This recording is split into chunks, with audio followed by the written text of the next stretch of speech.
उद्धारा जगतधारा देई सर्वासावर स्वरूपानुसंधान चित्तरमो निरंतर काम क्रोधाधिकथारा मिळून च अंतरी अखंडित वसोचित्ती तूच अनंता सर्वांतरी शरीरी हरिदारी कन्यापुत्रादि परिग्रही अनासक्त असो चित्त आसक्त त्वत् अनुग्रही मिळो धन मिळो मान मिळो लौकिक आगळा सोडवी हा परिमद मोह पाशांतुनी गळा असो भोग असो त्याग असो विद्या असो कला अविट पद पदमांची भाव भक्ती ते सकळा चराचर दिव्य रूप दिसो बाहेर अंतरी सर्वांचे भले व्हावे उच्चारो मन वैखरी मी माझे मावळो सर्व तू तुझे उगवता मी तूपणा जगन्नाथा ओ एकची तत्वता देव भक्त से द्वैत अद्वैत न खंडिता दाखवी देवानंदा प्रार्थना ही तुलाता सद्गुरुनाथ महाराज की जय. सद्गुरु वैमावली मातोश्री माई यांना प्रथम कृतज्ञपूर्वक वंदन आणि आपण सर्व सद्भक्त सत्श्रोते सर्वांना आदरपूर्वक नमस्कार. आजचा जो प्रश्न आहे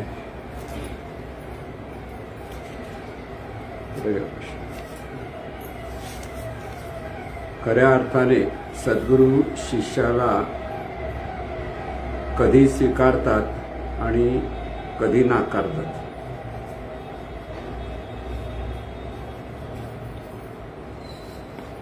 खरे सद्गुरू आणि खरा शिष्य असं आपण बऱ्याच वेळेला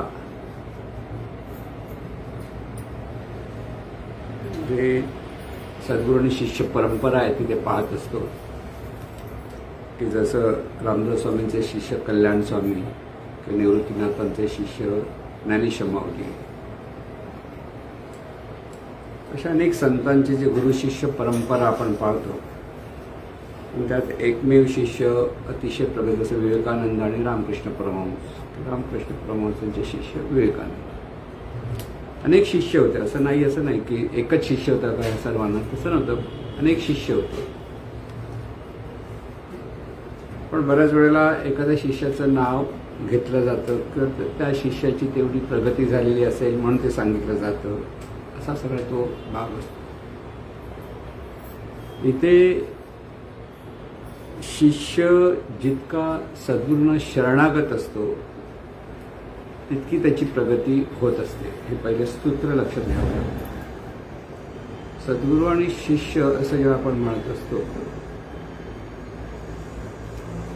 तर एखादा नवखा साधक सद्गुरूंकडनं जेव्हा अनुग्रह घेतो आणि अनुग्रह घेतल्यानंतर सद्गुरूंप्रती त्याच्याकडे जी श्रद्धा असते, भावना असते, त्या भावनेतून आणि श्रद्धेतून तो जसं ज्ञान आत्मसात करायला लागतो आणि त्या ज्ञान आत्मसात करता करता त्याला जेवढी अधिक अधिक शरणागती वाढत जाते तेव्हा त्या शिष्याची अधिक अधिक प्रगती होते. पहिले एक महत्त्वाचं लक्षात ठेवायचं, प्रगती ही शरणागतीतून होत असते. याचं कारण काय? कारण एवढंच की जितका साधक किंवा शिष्य सद्गुरूंना शरणागत होत जातो तितका त्याचा अहंकार कमी कमी होत जातो. महत्त्वाचा मुद्दा हा आहे. परमार्थामध्ये अहंकार दूर झाला पाहिजे. मग तो अहंकार दूर झाला पाहिजे म्हणजे ते दोन अहंकाराचे रूप आहेत, सूक्ष्म अहंकार आणि स्थूल अहंकार. सूक्ष्म अहंकार असं ज्याला आपण म्हणतो तर प्रत्येक मनुष्य आपलं जे अस्तित्व, प्रत्येक मनुष्य म्हणजे प्राणी मात्र सुद्धा आपला स्वतःचं जे अस्तित्व समजत असतो, हे माझं अस्तित्व आहे.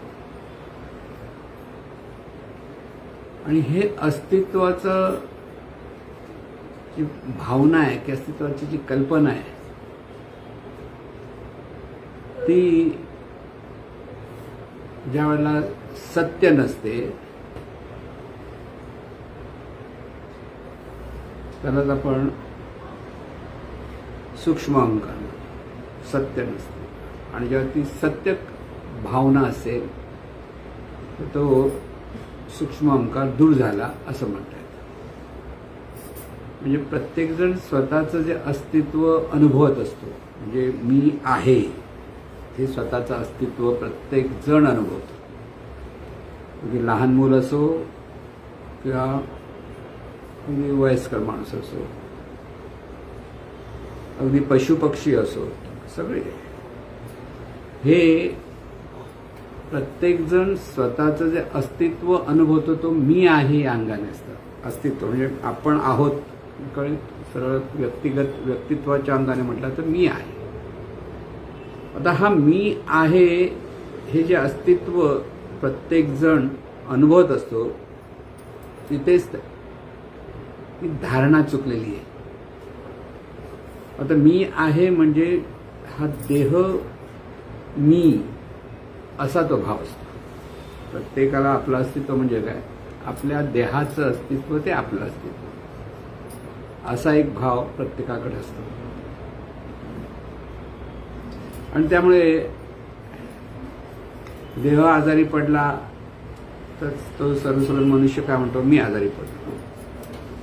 पोटात दुखलं तरी माझ्या पोटात दुखतं म्हणण्याऐवजी मला पोटाचा त्रास आहे म्हणतो. म्हणजे देहाशी एवढी समरसता असते की त्या समरसतेतून सर्वसाधारण माणूस देह मी हेच त्याचं अस्तित्व, खरं अस्तित्व समजत असतो. खरं त्याचं अस्तित्व ते खरं अस्तित्व नसतंच, कारण देहामध्ये सतत बदल होत असतो. आज असलेला देह उद्या नसतो खरं सांगायचं तर, पण बऱ्याच लोकांनी ते लक्षात येत नाही. कारण इथे ज्या पेशीतून हा देह तयार झालेला आहे त्या पेशी सतत त्यांचं पेशीमध्ये लॉ ऑफ रिप्लेसमेंट म्हणजे काही पेशी मरत असतात, त्या ठिकाणी नवीन पेशी निर्माण होत असतात. असं देहाकडे सतत बदल होत असतो.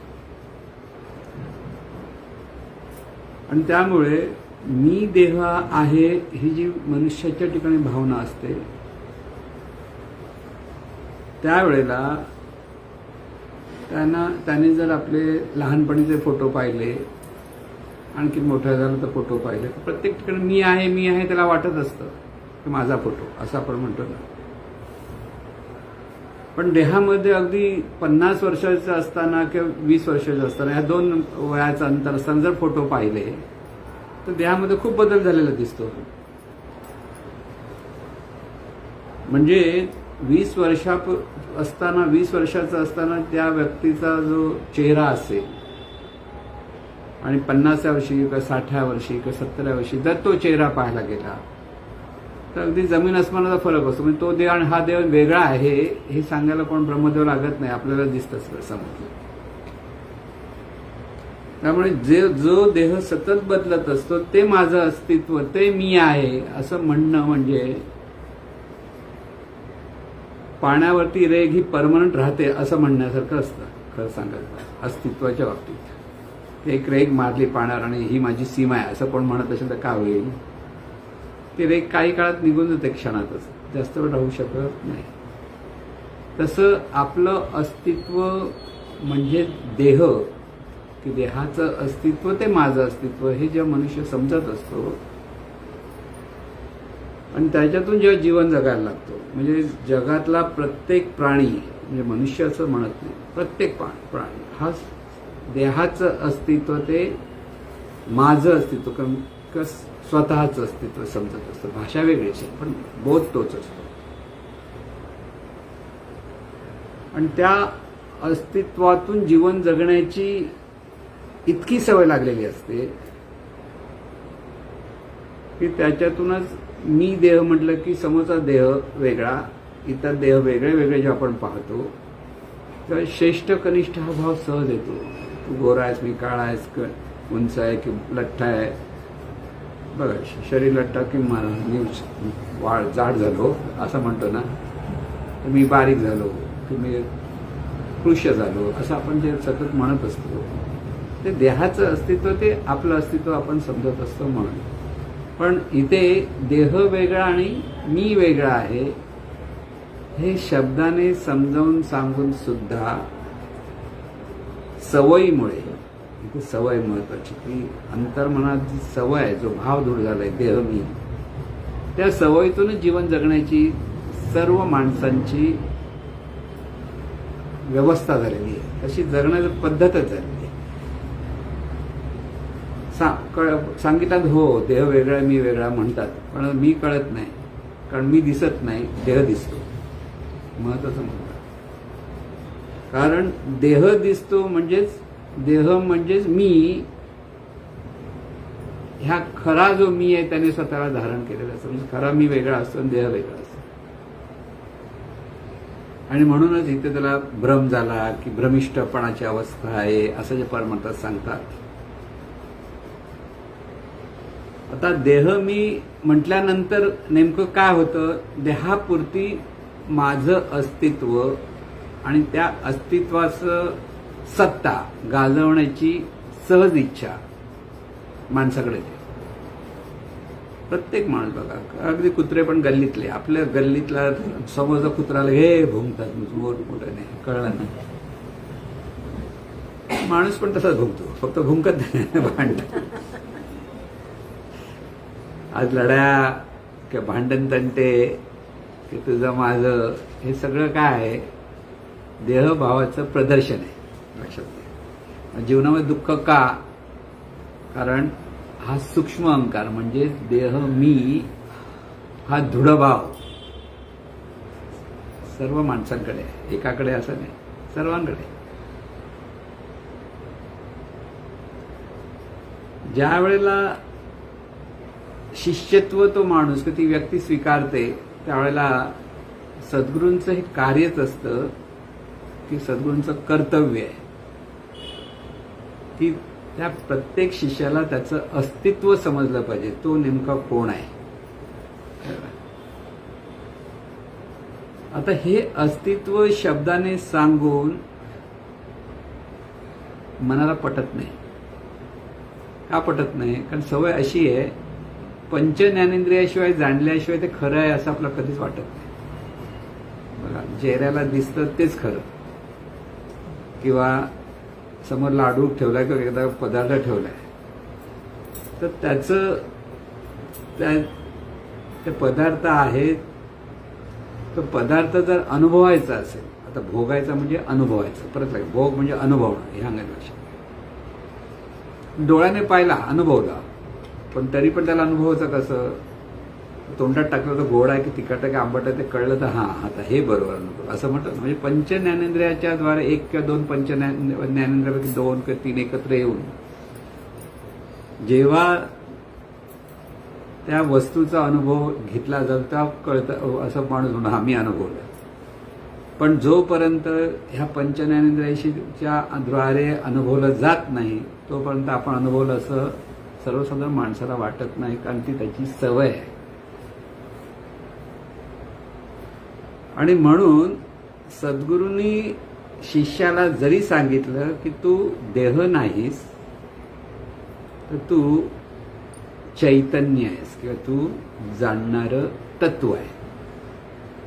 कोणताही सद्गुरू किती मोठा किती छोटा किती प्रसिद्ध अप्रसिद्ध असेल, जर त्याने हे सांगितल्यानंतर तो सद्गुरूच नाही. लक्षात घ्या.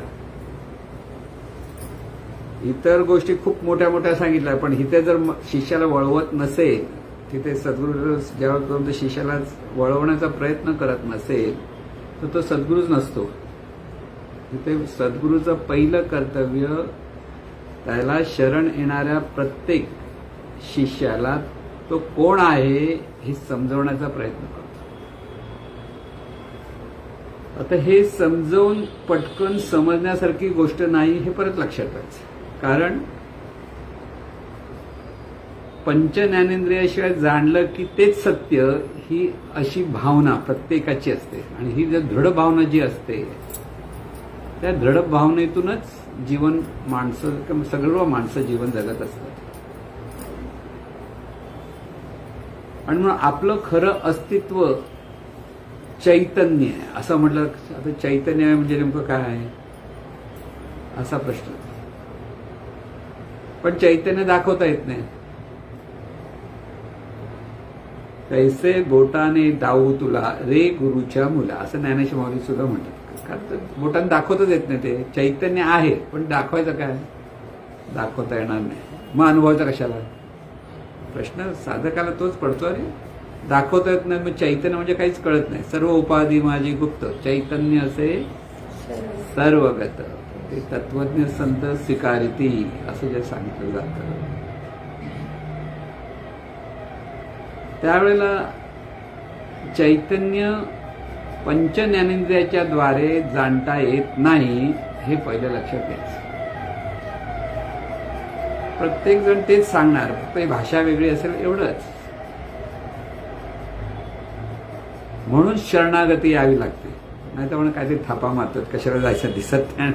चैतन्य चैतन्य म्हटलं तर कोण मान्य करेल. एखादा बुद्धिवान स्वतःला हुशार म्हणणारा माणूस म्हणेल अरे हे चैतन्य काही दिसत नाही, काय आहे ते कळत नाही, काय करतं ते समजत नाही. मग त्या चैतन्याची पूजा करा, त्या चैतन्याचं स्मरण करा. ते चैतन्य तू आहेस हे तुझं अस्तित्व धर. कसं धरणार, सरळ प्रश्न आहे. म्हणून ही शरणागती आवश्यकता असते. श्रद्धा ज्याच्याकडे असेल त्या सद्गुरू सांगतात ते समजून घेण्याचा तो शिष्य परोपरीने प्रयत्न करत असतो. आणि ते एका दिवसाचं काम नाही, परत लक्षात ठेवायचं. त्यासाठी सद्गुरू आणि शिष्य यांचा सतत सहवास असावा लागतो. सतत त्याच्यावर आत्मचर्चा व्हावी लागते.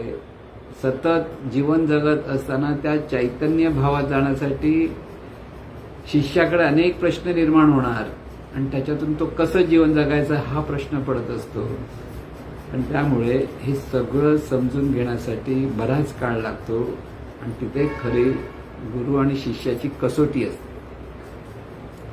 सद्गुरूची पण कसोटी असते. कारण शिष्याला वळवणं जे दिसत नाही, ज्याला शब्दाने कितीही सांगितलं तरी त्याचं परिपूर्ण वर्णन करता येत नाही, असं असताना ती वस्तू म्हणजे ते मूळ स्वरूप आपण म्हणतो की जे सर्वांचं अस्तित्व आहे ते अस्तित्व समजणंच पहिलं कठीण आहे.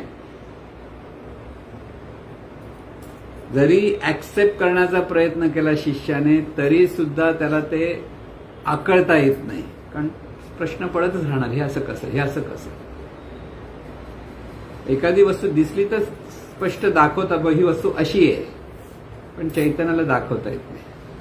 कोणत्याही पंचज्ञानेंद्रियाद्वारे ते जाणता येत नाही. कारण ते तत्व अत्यंत सूक्ष्म आहे.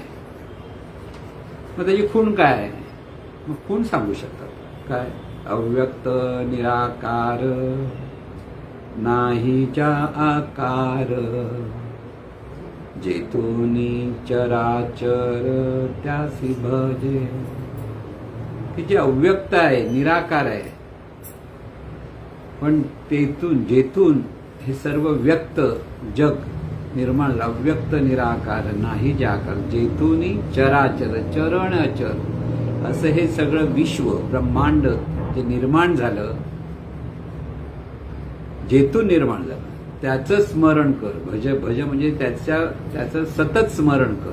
म्हणजे परमेश्वर कुठे आहे, सत्य मूळ स्वरूप सर्वांचं जे अस्तित्व आहे ते तू आहेस हे स्मरण कर. भज म्हणजे ते तू स्वतः तत्वम असी असं जे सांगितलं होतं. पण शब्दाने सर्वसाधारण मनुष्याला ही गोष्ट आकलण्याच्या पलीकडची असते खरं सांगायचं.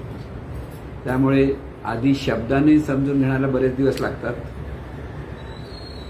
त्यासाठी सद्गुरूंवरती श्रद्धा असावी लागते. श्रद्धेशिवाय ते होऊ शकत नाही. परत लक्षात. म्हणून खऱ्या अर्थाने सद्गुरू कोणाला स्वीकारतात आणि कोणाला नाकारतात. सद्गुरू कोणाला स्वीकारता नाकारता हा प्रश्नच नसतो. सद्गुरू सर्वांना आपल्या जवळच घेत असतात. कारण सद्गुरूचं ते कार्य आहे. कारण सद्गुरू ही व्यक्ती नसते स्वीकारायला आणि नकारायला. एक नेहमी महत्वाचा मुद्दा लक्षात ठेवा. सद्गुरू जर व्यक्ती असेल तर स्वीकारेल किंवा नाकारेल. पण सद्गुरू म्हणजे ज्याच्याकडे अखंड चैतन्य भाव असतो त्यांना सद्गुरू म्हणतात. की चैतन्य भावातून सद्गुरू सर्वांचा स्वीकार करतात. म्हणजे समजून घेण्यासाठी समजून घ्या. जे त्यांच्याजवळ येतात त्यांचा ते सहज स्वीकार करतात. नाकारण्याची त्यांच्याकडे काही गोष्टच नसते की हा असा दिसतो नको, हा असा दिसतो नको, असं विकारचं काय नसतं. म्हणजे समोर दिसणारं जे शिष्याचं जे रूप आहे ते चैतन्य स्वरूपच आहे. हे सद्गुरूला माहिती आहे, शिष्याला माहिती नाही. एवढंच काय ते असतं. त्यामुळे सर्व चैतन्य स्वरूपात असल्यामुळे सद्गुरू सर्वांचाच स्वीकार करतो म्हणण्याच्या त्यांच्याकडे ती सहज भावना असते. आवड आणि नावड हा प्रकार शिष्यांच्या बाबतीत सद्गुरूकडे नसतो. परत लक्षात ठेवा. शिष्याकडे असतो. शिष्याकडे का असतो? कारण तो देहभावातूनच पाहत असतो. सद्गुरू हे चैतन्य भावातूनच सांगत असतात. हा जमीन अस्मानाचा फरक आहे. सांगणारा चैतन्य भावात असतो. त्यामुळे त्याचं वर्तन किंवा त्याचं वागणं हे चैतन्य भावातून असतं. आणि त्याला शिष्याचं कोटकल्याण व्हावं ही सहज भावना असते. कोणी त्यांच्याजवळ जो येतो शिष्यत्व स्वीकारतो आणि नाही स्वीकारला तरी सुद्धा त्याचं कोटकल्याण व्हावं ही सद्भावनाच सद्गुरूकडे असते. म्हणून खरा सद्गुरू हा सर्वांचं कोटकल्याण व्हावं ह्या हेतूनेच सगळं आपलं जीवन कार्य करत असतो. हा महत्वाचा मुद्दा लक्षात ठेवायचा. आणि म्हणून खरा सद्गुरू आपण म्हणतो त्यावेळेला खरा सद्गुरू ही व्यक्ती म्हणून राहत नाही. ती चैतन्य शक्तीच असते किंवा चैतन्य भावातच त्या देहातून ते चैतन्य स्वरूप कार्यरत असतं. हा महत्वाचा मुद्दा. आणि त्या म्हणून आपणासारखे करती तात्काळ असं जे म्हटलं आहे की गुरु आपल्यासारखं शिष्याला बनवण्याचा प्रयत्न करतात. म्हणून तिथे परिसाची उपमा देणं योग्य नाहीये असं सांगतात. का? कारण परीस लोखंडाला सोनं करतो पण लोखंडाचं परीस होत नाही. हा मोठा मुद्दा आहे. पण सद्गुरू शिष्याला स्वतःसारखं घडवण्याचा प्रयत्न करतो. किंबहुना त्याच्याकडे चैतन्य भाव प्रगट व्हावा ह्यासाठी त्याची तळमळ असते. आणि ह्या चैतन्य भावातून व्यावहारिक जगतामध्ये कदाचित तो शिष्य अनेक मोठ्या पटीने श्रेष्ठ वाटतो. जसं रामकृष्ण परमहंस विवेकानंद. रामकृष्ण परमहंस बघायला गेलं त्यांना कोण ओळखत नव्हते. पण त्यांना ओळख कोणामुळे झाली? विवेकानंदांमुळे. कारण विवेकानंदांचं जी विद्वत्ता होती आणि त्याचबरोबर त्यांची जी साधना होती त्या दोन्हीतून त्यांचं ते जगाला जे परिचित झाले तेव्हा रामकृष्ण परमहंसाचे ते शिष्य म्हणून रामकृष्ण. खरं बघायला गेलं तर रामकृष्ण म्हणजे सद्गुरू श्रेष्ठच. किती शिष्य मोठा झाला तरी सद्गुरूंच्या पुढे तो बालकच असतो, लक्षात ठेवा. म्हणून स्वामी विवेकानंद खूप मोठे झाले असं म्हणतं. पण रामकृष्ण परमहंस होते, कळलं ना, परमहंस होते, लक्षात घ्या. विवेकानंद परमहंस म्हणत नाही कोणाला, हा मोठा फरक आहे. रामकृष्ण परमहंस हा शब्द वापरला जातो. परमहंस म्हणजे चैतन्य भावामध्ये अति परिपक्व असलेले, कळलं ना. आणि असा जो रामकृष्ण परमहंस सद्गुरू म्हणून होते, त्यांच्यावर अनेक शिष्य होते. असं काही नव्हतं नुसते विवेकानंद होते, अनेक शिष्य आणि अनेक शिष्य तितकेच पारंगत होते. पण विवेकानंद शिकागोपर्यंत पोहोचले. त्यांनी तिथे बरंच मोठी प्रबोधनं केली की त्या पद्धतीने लोकांना आकर्षित केलं आणि लोकांना त्यांनी वळवलं असं पाहिलं. तर त्यांचं तिथे आपण त्यांना मान देतो, सन्मान देतो. पण इतरही तेवढेच चांगले शिष्य होते, परिपक्व होते. म्हणून रामकृष्ण परमहंस फक्त विवेकानंदच आवडत होते, बाकी आवडत नव्हते असं काही नव्हतं. त्यांना सगळे आपलेच होते, आपलेच हातपाय. असं जे असलं उजवा हात आवडतो की डावा हात आवडतो असं म्हटलं तर दोन्ही हात आपलेच. कोण हा हात नको म्हणून का आपण बाजूला करू शकत नाही, म्हणून एखादा शिष्य नको असं सद्गुरू कधी म्हणणार नाही, नाकारणार कोणालाच नाही. शिष्य स्वतःहून लांब पळाला तर ती वेगळी गोष्ट असते. काही शिष्य पळतात. अगदी स्वामी विवेकानंदांकडे पण एक शिष्य तिकडनं शिकागोवरून आली होती असं त्यांच्या चरित्रात आलं. आणि स्वामी विवेकानंदांना सिगरेट पिण्याची उकी आली सकाळी. आधी का आली माहित नाही, कळलं ना. ते बघितलं, अरे हा सिगरेट पितो. दुसऱ्या दिवशी निघून गेली म्हणतात, नको असला गुरु. प्रत्येक जण कोणत्या, म्हणून स्वामी विवेकानंद तिला नाकारला नाही शिष्या म्हणून, तिनेच नाकारलं सद्गुरू नको मला म्हणून. कारण शरणागती, लक्षात घ्या. इथे आपण आपल्या बुद्धीच्या अधिष्ठानावर सद्गुरूचा कस लावायला जो शिष्य जातो तो शरणागत कधी राहू शकत नाही. पहिली गोष्ट बुद्धीचा कस. आपण बुद्धीचा कस लावतो, हा देवभावातून कस लावतो. देवभावातून बुद्धीचा कस लावला असता तर बरोबर, फरक असतो. म्हणून अनेक शिष्य सद्गुरूंच्या जवळ येत असतात आपापल्या पिंडाप्रमाणे. ते पिंड म्हणजे पूर्वाश्रमीचा त्यांचा जो संस्कार आहे, पूर्वाश्रमीच्या ज्या काही भावना आहेत, तो पिंड प्रत्येकाचा वेगळा आहे. परत लक्षात ठेवा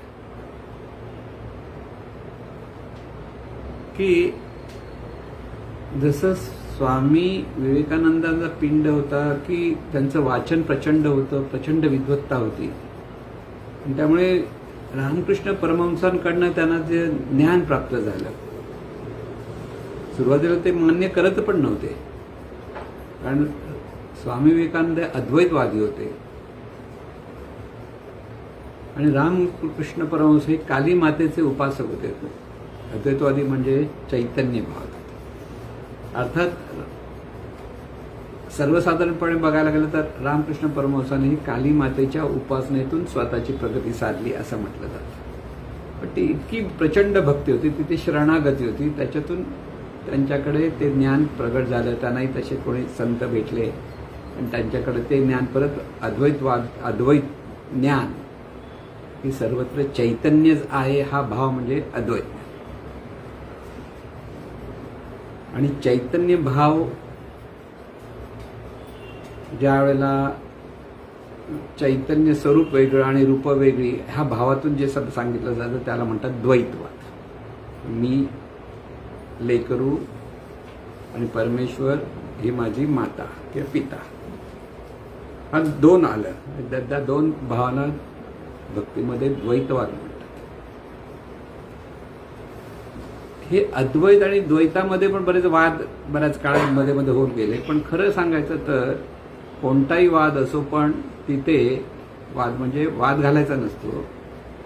एक भक्तीची एक पद्धत आहे, भक्ती साधना करण्याची एक पद्धत आहे की जसं सद्गुरू आणि मी ह्या दोन गोष्टी शिष्याकडे असतात. मी सद्गुरूंचा हा जो भाव असतो, तर सद्गुरू आणि मी देहाने वेगळा हे सतत लक्षात येत असतं आणि त्याच्यातून आपण सद्गुरूंना शरणागत होणं हा अभ्यास त्याचा असतो. आणि तिथे त्याचा अहंकार कमी कमी होतो. शेवटी सूक्ष्म अहंकार दूर जाणं हाच परमार्थाचं सार आहे. लक्षात, हेच परमार्थ सार आहे. सूक्ष्म अहंकार दूर झाल्याशिवाय चैतन्य भाव प्रकट होणार नाही. आणि म्हणून चैतन्य भाव किंवा दुसऱ्या भाषेत त्याला ब्रह्म म्हटलं, चैतन्याला ब्रह्म शब्द वापरलाय, परब्रह्म शब्द वापरलाय, आत्मा म्हटलाय, परमात्मा म्हटलाय, असं वेगळ्या वेगळ्या अंगाने सांगितलंय. जाणीव म्हणतो आपण. हे सगळं जाणीव शब्द जो वापरला जातो तो व्यवस्थित समजून घेता आला पाहिजे.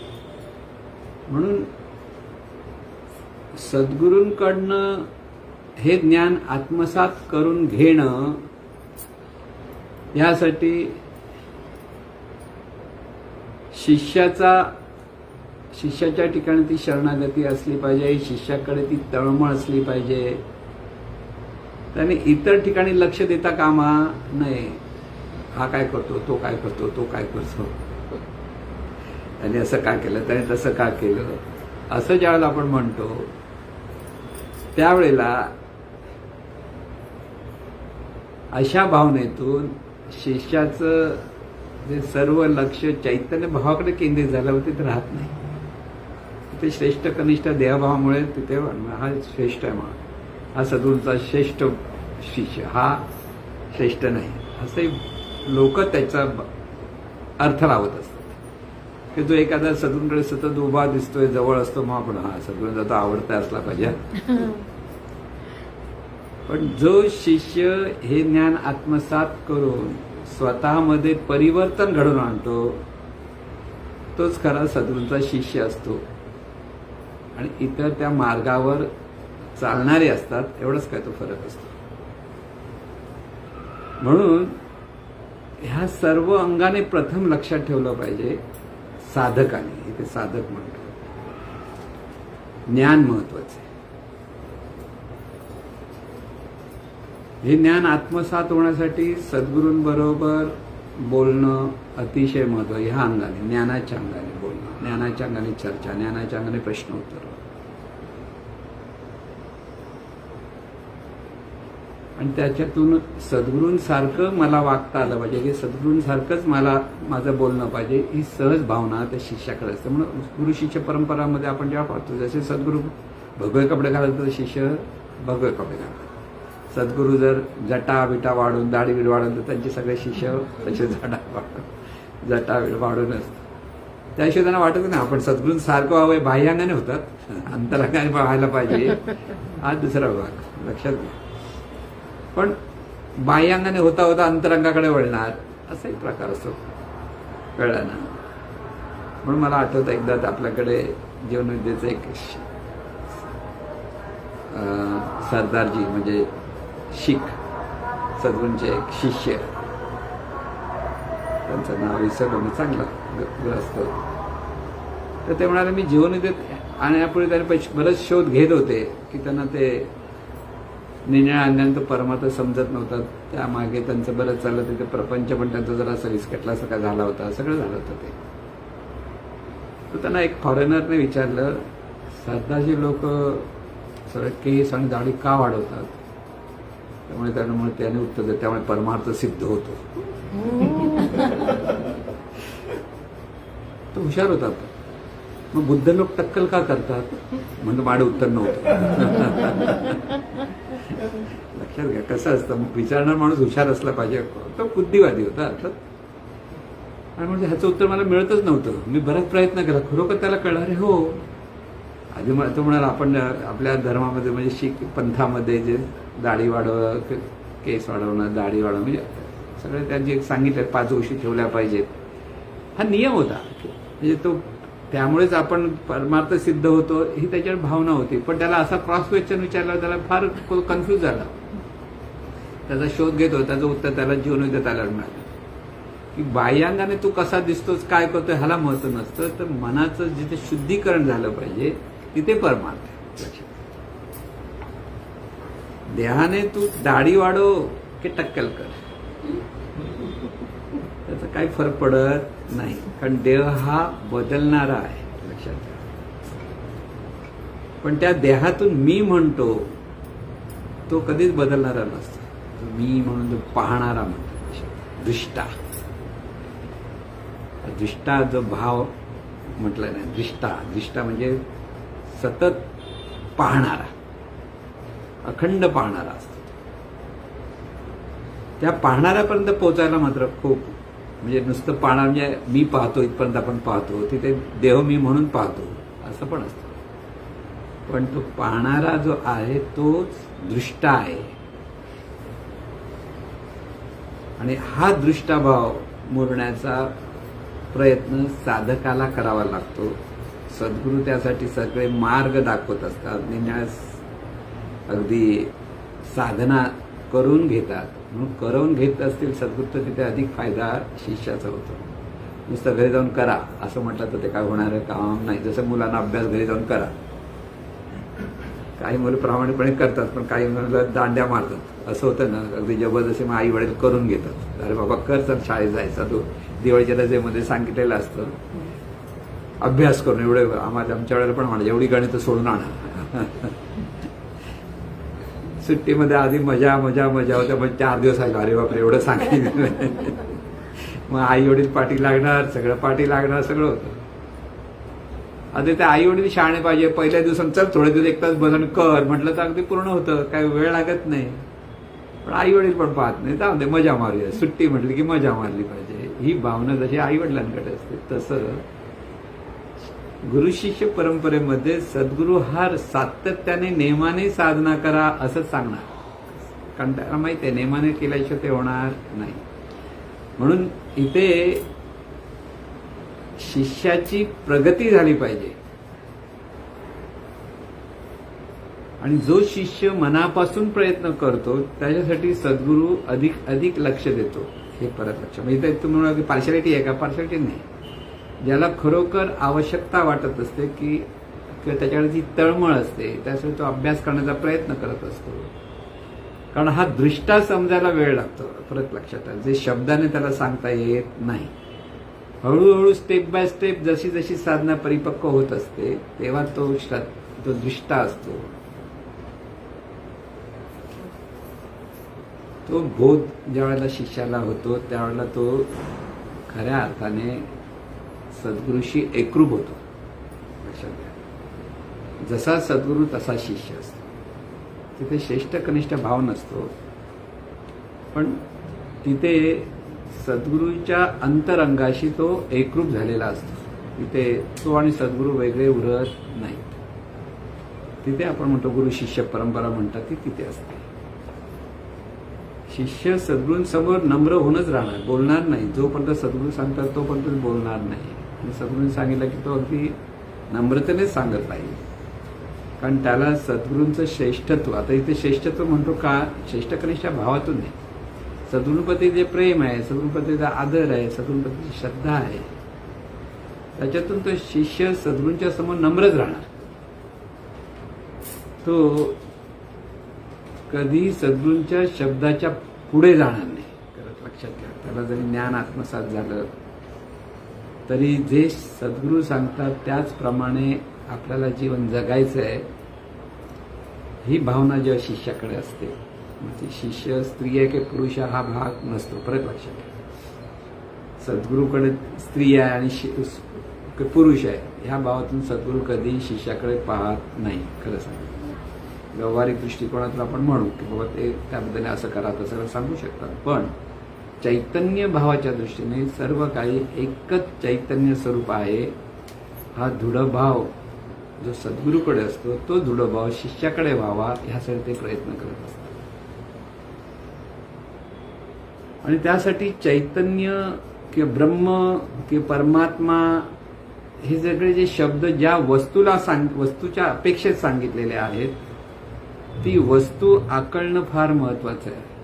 ते सद्गुरूंची भक्ती आणि त्या भक्तीतून त्या वस्तूचा अनुभव घेणं, ती वस्तू वेगळी नसते, ती वस्तूच सर्व रूपारूपाने प्रगट आहे, हा बोध दृढ होईपर्यंत शब्दाने आपल्याला वाटणारे आहे सोपं आहे, पण तसं सोपं नाही आहे.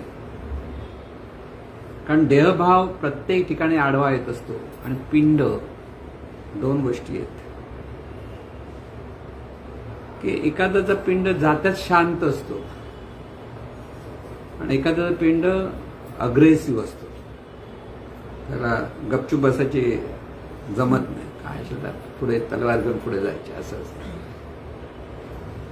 त्याचा अहंकार फार मोठा असतो, शांत असतो थोडा अहंकार कंट्रोलमध्ये असतो आणि त्यामुळे त्याला फार सावध राहावं लागतं. अरे आपण तो सद्गुरूसाठी असं करेन तसं करेन असं सगळं म्हणत असतो आणि त्यामुळे जगाशी भांडायला तयार असतो आणि त्याला वाटतं आपण खूप सद्गुरू भक्त आहोत. असं सद्गुरू भक्ता नसतो, त्याचा तू कधीही सांगत नाही की चल भांड माझ्यासाठी.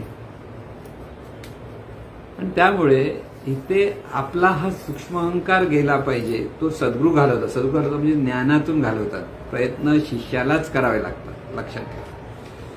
स्थूल अहंकार म्हटल्यानंतर आपला जो राग येतोय, की आपण सगळ्या उशारा करतोय, की आपण सगळ्यांवर आपली सत्ता गाजवण्याचा प्रयत्न करतो, किंवा सद्गुरू कार्याच्या नावाखाली दम देतो ना आपण कधी कधी, हे तुझं चुकतं, हे तुझं बरोबर, दम देण्याची पद्धत असते.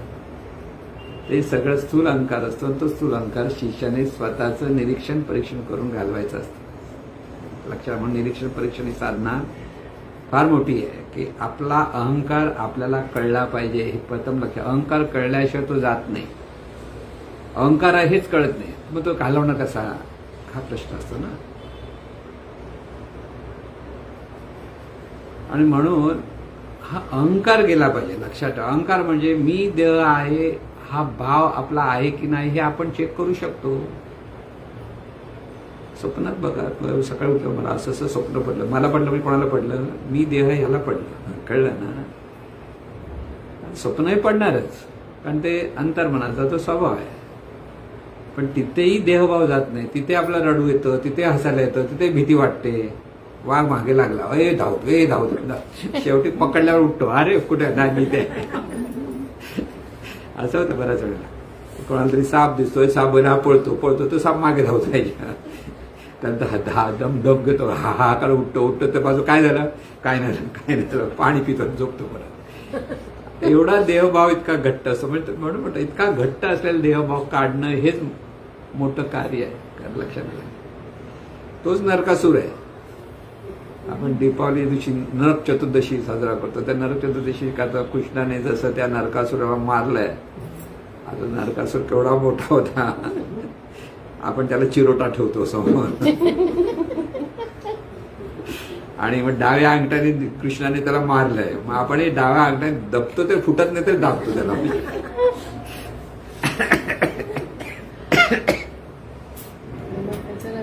खरं म्हणजे हा नरकासूर म्हणजे मी देह आहे हा भाव, हाच नरकासूर आहे. सद्गुरू हा कृष्ण आहे.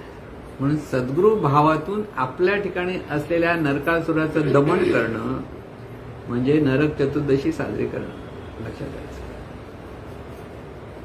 मग नरक चतुर्दशी नंतर अमावास्यानंतर बलिप्रतिपदा, हे जे आहे म्हणजे नरक चतुर्दशी म्हटलं अमावास्याला म्हणजे काहीच नाही असं वाटतं ना, ते लक्ष्मीपूजन करायचं असं म्हटलं. आता लक्ष्मीपूजन म्हणजे काय, लक्ष मी, या मीकडे लक्ष देणं म्हणजे लक्ष्मीपूजन, लक्षात ठेवा. आम्ही लक्ष्मी म्हणजे बरेच लोक लक्ष्मीची पूजा करतात, आपले दागिने बिगिने बाहेर काढून. पण त्यावेळेला चोर बघायला आलं तर काय करायचं, पूर्वीच्या काळी ओके होतं. आता तुम्ही लपून लक्ष्मीपूजन करता, अरे कोणी बघू नये एवढं. म्हणजे ज्या लक्ष्मी राहणार याची शाश्वती नसते त्याची तुम्ही पूजा करा, उपयोग काय. तर जो मी आहे तिकडे लक्ष देणं म्हणजे लक्ष्मी. म्हणजे अहंकार, सूक्ष्म अहंकार म्हणजे देह मी हा भाव गेला, मग खरा मी कोण, तिथे लक्ष देती लक्ष्मी पूजा. आणि हे जेव्हा कळतं तेव्हा बलिप्रतिपदा साजरी होते. बलिप्रतिपदा म्हणजे इथे पहिलाच वर्षाचा जो दिवस म्हणतो ते पाडवा म्हटलं जातं. ते काय नवीन जीवन, आपला नवीन जन्म त्याला निर्माण आपण घेतो. जो पूर्वी देहभावातून जीवन जगत तो आता तू चैतन्यभावातून जीवन जगतो. हे नवीन जन्म असतो. जीवनाकडे पाहण्याची जी दृष्टी असते ती नवीन असते. त्यामुळे परमार्थामध्ये प्रत्येक साधकाने लक्षात ठेवायचं आहे की सद्गुरू आणि ज्या सद्गुरूंजवळ आपण आलेलो आहोत ते जे सांगतात त्याप्रमाणे ऐकलं पाहिजे. पण बऱ्याच वेळा आता ह्या ग्रंथात काय सांगितलंय, त्या ग्रंथात काय सांगितलंय, अशी जिज्ञासा बऱ्याच साधकांना असते. सद्गुरूने आपलं हे सांगितलं झालं, पण हळूहळू ते बघा त्या भागवतमध्ये हे सांगितलंय, आणखी पुढे जरी आत्मज्ञानाची गुरु किल्ली आहे तिथे हे सांगितलंय. तिथे काय होतं, सद्गुरू जो मार्ग दाखवत असतात तो मार्ग बाजूला जातो आणि आपण फक्त त्या शब्दज्ञानामध्ये गुंतायला लागतो.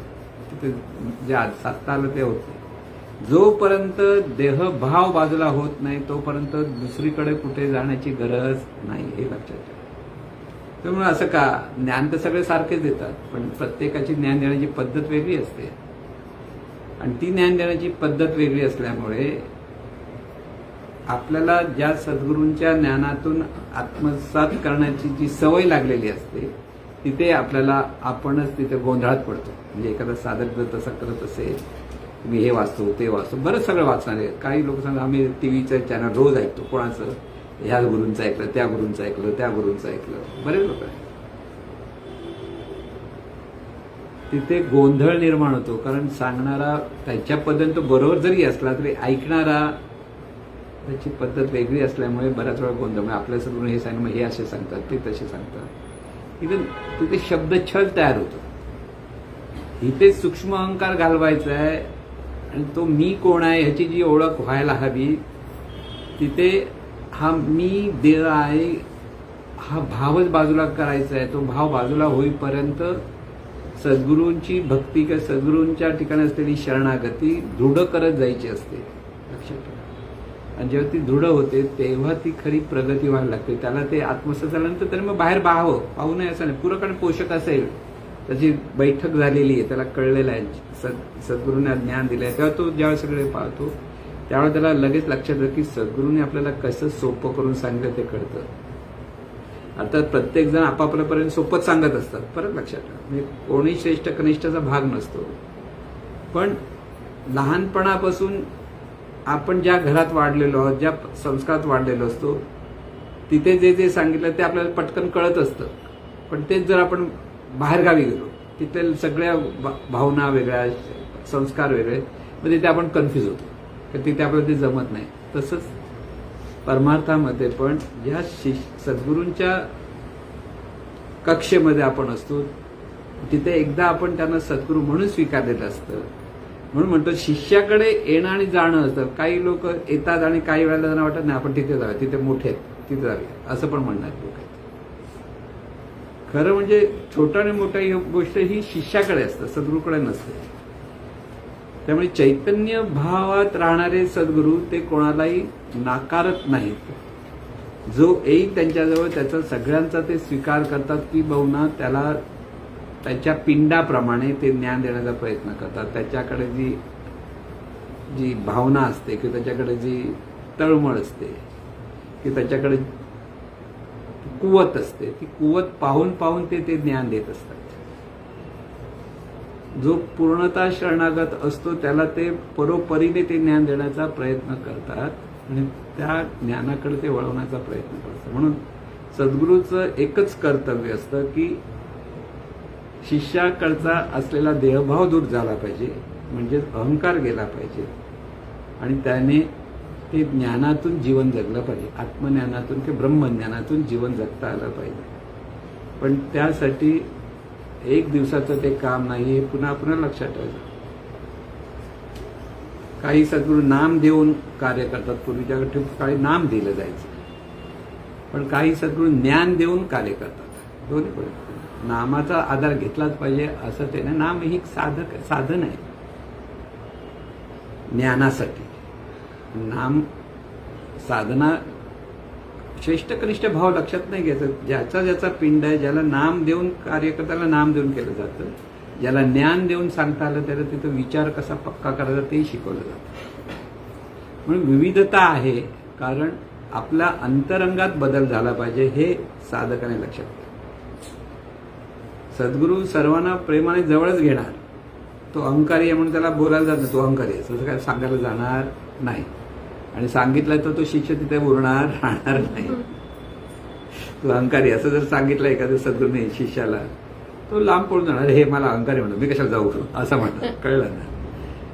म्हणजे हा जो भाग आहे सूक्ष्म अहंकाराचा तो इतका विचित्र आहे की कोणीतरी अगदी तळमळीने सांगितलं, अरे तुझा हा अहंकार तू दूर कर. तू कोण सांगणार मला माझा अहंकार, असं उलटा माणूस विचारणार. लक्षात ठेवा. त्यामुळे परमार्थ म्हणून जो आपण म्हणतो की अध्यात्मविद्या किंवा जीवनविद्या, आपण जीवनविद्याच्या अंगाने सांगितलं तर तिथे सद्गुरू सर्वांना समत्वानेच ज्ञान देत असतात. पण जो साधक ज्या भावनेतून घेतो त्याप्रमाणे त्याला मिळतं. कोणत्या भावनेतून तो घेतोस ते लक्षात घ्या. तिथे आपली बुद्धी न चालवता सद्गुरू जे सांगितलं ते आत्मसात करायचा जो प्रयत्न करतो त्याला तिथे लवकर प्रगती होते. प्रगती होणं ही शिष्यावर अवलंबून असते, सद्गुरू अवलंबून नसते. कैवल्य सिद्धीच्या अंगाने मग पुढे ज्यावेळेला सद्गुरू अनुग्रह देतात आणि जी कृपादृष्टी होते त्या अंगाने मग पुढे तो प्रवास. कृपादृष्टी होते ही कोणाची होते? सद्गुरूंची. सद्गुरूंची होते म्हणजे कोणाची होते? म्हणजे अनंत व्यापक तत्वाचीच. म्हणजे आपल्याच ठिकाणी असलेलं हे जे नेणीव स्वरूप आहे, मुळात आपण हे ब्रह्म ज्याला म्हणतो की हे चैतन्य हे मुळात नेणीव स्वरूप आहे. आपण सगळे नेणीव स्वरूप आहोत. लक्षात घ्या. नेणीव स्वरूप म्हणजे तिथे जाणीवपूर्वक काय आहे कळत नाही त्याला म्हणतात नेणीव, पण तितकी शक्ती आहे. म्हणून हे चैतन्य जे म्हणतो आपण ते नेणीव स्वरूप आहे. लक्षात घ्या. नेणीव स्वरूपामध्ये तुझं माझं काही उरत नाही. मग गाढ झोपेमध्ये जसं आपण तुझं माझं काही उरलेलं नसतं, तर गाढ झोपेमध्ये त्या स्वरूपाशी एकरूपता असते. कळलं ना? त्यामुळे जी कृपादृष्टी म्हणतो ना आपण, ती इथे सांडुनी मीठपणाचा लोभू, मिठे घेतला सिंधुत्वाचा लाभ. देवी मी देवरी शंभू शांभवी झालो असं जे म्हटलंय इथे नेमकं काय आहे? मिठाने आपला मीठपणा, मी मीठ आहे हा जो त्याच्याकडे तो भाव आहे तो त्याने सांडला आणि समुद्रामध्ये उडी मारली तर तो मीठ म्हणून उरत नाही, तो समुद्र म्हणून उरतो. लक्षात घ्या. तसं हा जो चैतन्य भाव आहे, ह्या चैतन्य भावाची जेव्हा शिष्याची ही जाणीव एकरूप होते, म्हणजे देह मी हा भाव बाजूला जातो आणि चैतन्य भावातूनच त्याचं सगळं जीवन जगणं होतं, तेव्हा त्याला म्हणतात कृपादृष्टी झाली. कळलं का? ही कृपादृष्टी होणं हा ते अनंत चैतन्य स्वरूपाशी एकरूप होण्याच्या अपेक्षेत आहे. लक्षात ठेवा. तिथे सद्गुरूंची ज्ञानाची परिसीमा असते की सद्गुरूंनी जे प्रयत्न केलेले असतात त्याच्यातून तो शिष्य त्या शरणात, म्हणजे दोघांची तिथे प्रयत्न असतात. शिष्याचाही प्रयत्न असतो आणि सद्गुरूंचं सतत मार्गदर्शन असतं आणि त्याच्यातून छोट्या मोठ्या गोष्टीतून प्रश्न उत्तर करता करता हे सगळं होणं आहे. कृपा करणं वेगळं आणि कृपा होणं वेगळं. लक्षात घ्या. मग कृपादृष्टी होते, कृपा करता येत नाही कोणाला. म्हणून हा जो सगळा चैतन्य भावामध्ये होणं आहे आणि हे चैतन्य भावामध्ये होण्यामध्येच हे सगळं सार्थक आहे. म्हणजे आता इथे पूर्णतः चैतन्य भावातून जेव्हा एखादा शिष्य जीवन जगायला लागतो तर तो सद्गुरू समत असतो. म्हणजे दोघे तिथे समत्वाने असतात, तिथे तुझं माझं काही उरत नाही. आणि त्यावेळेला बऱ्याच वेळा सद्गुरूच बऱ्याच वेळा कार्य सुरू करा म्हणून ते तिथे सांगतात शिष्याला की तू आता कर, कारण त्यांना ते पक्क कळलं की बाबा हा ह्या लेवलला पोचलेला असतो. आणि त्यामुळे इथे हा परमार्थामध्ये अनेक शब्द आहेत मोठे मोठे, पण इथे एकच लक्षात ठेवायचं, सोप्या भाषेत परमार्थ सिद्ध व्हायचं असेल तर माझा जो मीपणा आहे मी देह आहे जो भाव आहे तो दूर होणं, आणि तो दूर झाला की नाही हे ओळखण्याचं कोणी? मीच, ज्याचं त्यानेच. कारण हे ज्ञान सगळं स्वसंवेद्य आहे. म्हणजे चैतन्य आहे हे मला कळलं की न कळलं हे कोणी ओळखायचं? मी नाहीच, कळलं ना. त्याच्या लक्षणातून सद्गुरू ओळखू शकतो की बाबा हा ह्याच्याकडे आता चैतन्य भाव, तो आता प्रयत्न करतो चैतन्य भाव, ते कळतं त्यांना, आणि त्यांचा तो अभ्यास असतो तसा. काही काही शिष्य कल्पनेतून स्वतः आपण आहोत असं समजायला पण लागतात. कधी कल्पना करतात, प्रयत्न करता करताना वाटतं असं, पण तिथे मग एखादी घटना घडली की वर खाली झालं की त्याला कळणार काय करायचं, मग तू परत सद्गुरू कळायचं, मग परत सद्गुरू सांगता असं कर. म्हणजे ह्या सगळ्या गोष्टी शिकत शिकत जाव्या लागतात, काय सूक्ष्म आहे. आणि त्यामुळे मोठ्या शब्दामध्ये न गुंतता आपला मीपणा कमी झाला पाहिजे. तिथे सगळं जीवन सद्गुरूंचं आहे, भक्ती तिथे असावी, कारण तिथे आधार असतो. कारण हे ज्ञान डायरेक्ट प्रगट झालं आणि तो परिपूर्ण झाला असं होत नाही. तिथे सद्गुरूंची सतत आवश्यकताच असते, आणि त्या सद्गुरूंच्या ज्ञानातून किंवा मार्गदर्शनातूनच शिष्याला मार्गक्रमण करावं लागतं. आणि त्यामुळे आता आपण म्हणतो एखाद्या रामकृष्णांना परमहंस म्हटलं, काही ना म्हटलं सद्गुरू म्हटलं, तर काय म्हणत नाही ते जगद्गुरू आहेत. हे इतर लोकांची कल्पना आहे, आपल्या भावनेतून ते म्हणतात ते परमहंस आहेत. त्याला वर्णन केलेली आहेत, नाही असं नाही, त्याचा एक काही खुणा दाखवल्या जातात. पण जो स्वतः ज्याला म्हणजे तो खरा सद्गुरू, ज्याला परमहंस म्हटला आहे का तो जगद्गुरू आहे, त्यांना ते तसं काय वाटत नसतं. त्यांच्याप्रमाणे ते सगळं ब्रह्मचैतन्य कळलं ना, चैतन्य स्वरूप आहे. आणि त्या अवस्थेत ते साधेपणानेच राहणार, ते नम्रच असणार. ते मोठ्या मोठ्या गोष्टी जर करत असेल तर ते सद्गुरू तत्व नसतं, हे परत लक्षात ठेवायचं. तर श्रेष्ठत्वाच्या गोष्टी, ज्ञानाच्या गोष्टी मोठमोठ्या करत बसले आणि मग मी असा आहे तसा सांगत बसलं तर तिथे अहंकार असलं की अहंकार नाही आहे, तिथे परमार्थ नाही, लक्षात ठेवा. म्हणून सोपं पॉइंट्स लक्षात ठेवायचे की इथे सर्वात महत्वाचं बोध काय? देह मीतून मी जीवन जगतो की नाही जगत, हे स्वतःला प्रश्न विचारा. कोणत्याही प्रत्येक ठिकाणी कार्य करताना कोण कार्य करतंय? मी देह आहे हा भावात मी कार्य करत असेल तर तो प्रपंच आहे. हे सगळं चैतन्याचं कार्य चाललं आहे, त्याच्यामुळे हे सगळं चाललं आहे.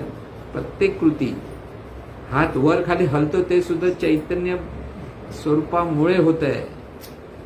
प्रत्येक गोष्ट जेव्हा ती होते हे जेव्हा त्याच्यात, म्हणून ते चिंतन पाहिजे. ह्यासाठी सतत लक्षात ठेवायचं, साधना हवी, चिंतन हवी, सद्गुरू संघ हवा.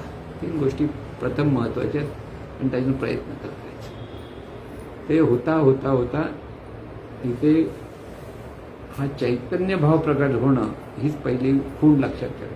ती खूण जोपर्यंत ज्याची त्याला कळली पाहिजे. दुसऱ्यांनी सांगितलं म्हणून तू चैतन्य भावात गेला असं होत नाही. कारण बरंच वेळा हा ते सद्गुरू आहे तो, असं काही लोक भावनेतून सांगतात, चांगलं आहे, वाईट काहीच नाही म्हणत मी. पण